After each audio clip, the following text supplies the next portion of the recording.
does organic methods as well and has a lot to tell us. He's an organic inspector as well as a farmer, and I'm just going to let Paul tell you a lot about himself and his growing and farming experiences.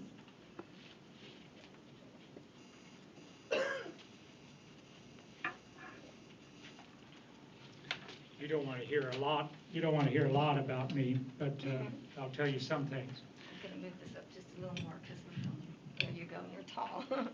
I'd like to start by passing around a packet of pictures that you can thumb through and see some of what I do at my farm.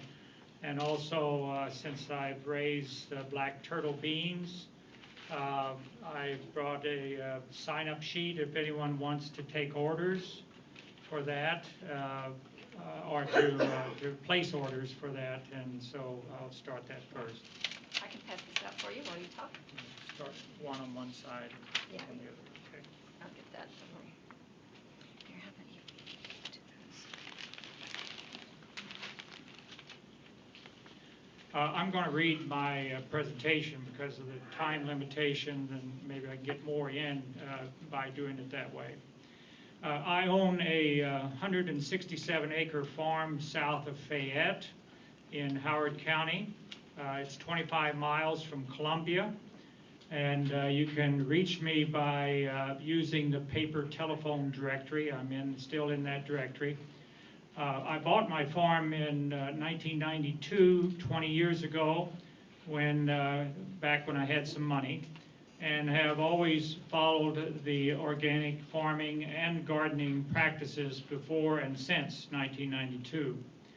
Over the years, I have raised organic soybeans, hard red winter wheat, red clover hay and seed, pinto beans, which was a drought flop, and black turtle beans, and dabbled in oats and barley and rye and a variety of vegetables.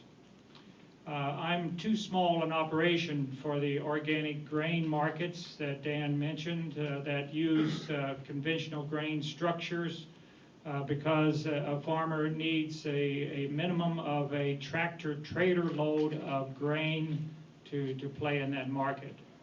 And I'm not well set up for an effective local market sales. My late farmer neighbor used to tell me that I was no farmer, and he told me that repeatedly, that I was no farmer. He was right in the conventional sense of farming realm, because I refused to take his advice about using chemicals on my farm.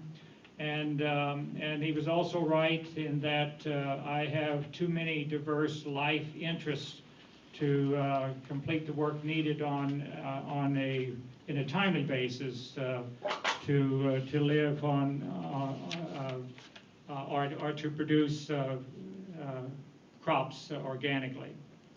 But having said that, I will not apologize for my pursuit of organic farming as the only way to live, because the organic lifestyle is sustainable in terms of using Earth's resources, and it is the healthiest way to live in this brief time that we have on this Earth. I define organic food production as being chemical-free as to soil fertility, pest and weed control, and as to handling of food. Any application to the soil and to the plants and grains and fruits and vegetables and to animals that is manufactured by humans using chemical processes is prohibited in my definition of organic production.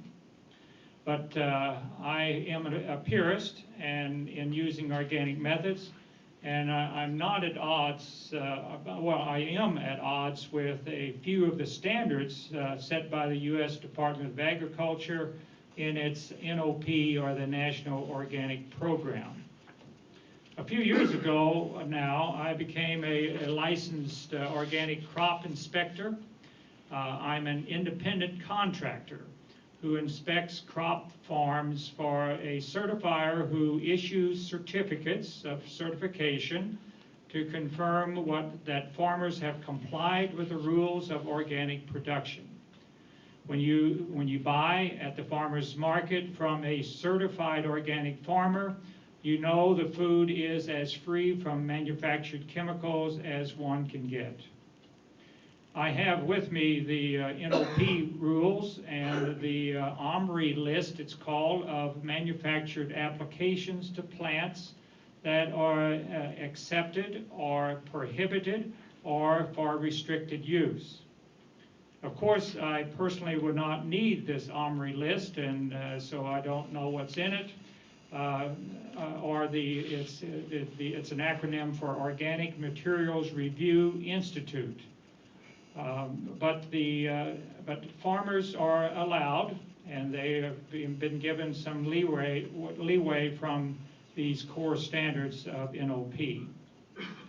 Now I want to close out my bit here with a leap to an example of how hard it is for chemical agriculture and organic agriculture to coexist. In other words, it's not possible.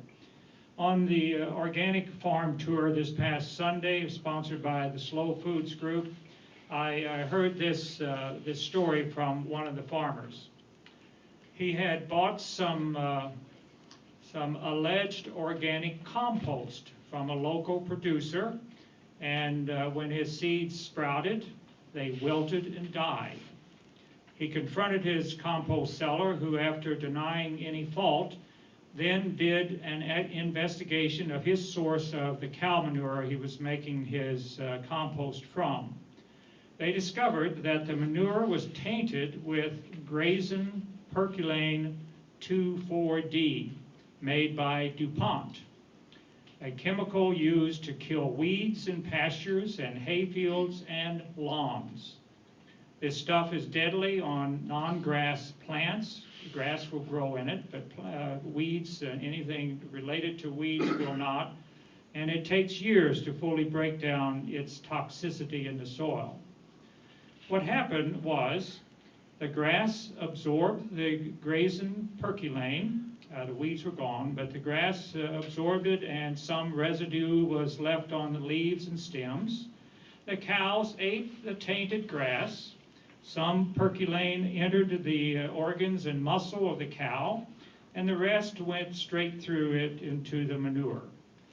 The composter converted the manure to compost, and the perculane stayed intact when the compost was sold. The vegetable grower used the compost, and his plants died a chemical death. The message is for you farmers and urban gardeners and all of us to beware of the sources of fertility for your plants. It's kind of an unknown thing. People think that if it's composted, all of these things break down, but they don't.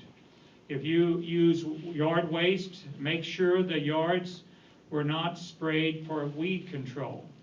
So that's especially important for urban gardeners, that you be careful where you get your leaves, because there may be some chemical residue mixed in with those leaves as they are taken off the yard.